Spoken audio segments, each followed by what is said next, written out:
Protestantism, but from Lewis's own Church of England. So there I was presented with the problem that C.S. Lewis had just sent me, as the only man that had ever been able to make history understandable to him. He just sent me to a man who ultimately had ceased to be able to believe in Protestantism at all. And it was a watershed. So I did read G.K. Chesterton. I read that first book and then read just about everything that he'd ever wrote after that. And it was the sanest, healthiest, most amazing thing. And I didn't accept his Catholicism right away. That was still a long journey. But his outlook was so sane. Because your baptism is a long way from where Chesterton ended up. Right. Yeah. That's so many viewpoints. That's true. Yeah. There's a big well for you. Exactly. That, you know, I wasn't ready to make the leap by a long shot.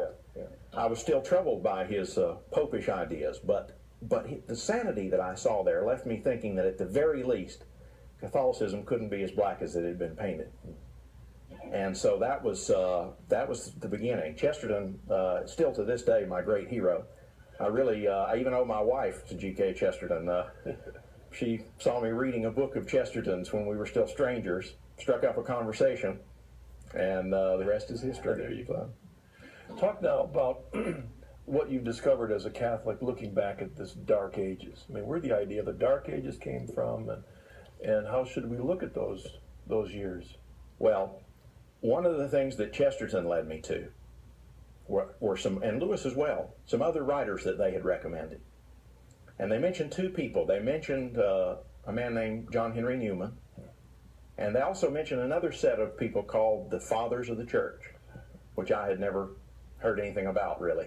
Maybe vaguely mentioned. And here seemed to be some sort of place where you could really find out something about where what the early church believed in. In fact, when I read Newman made a statement that shocked me.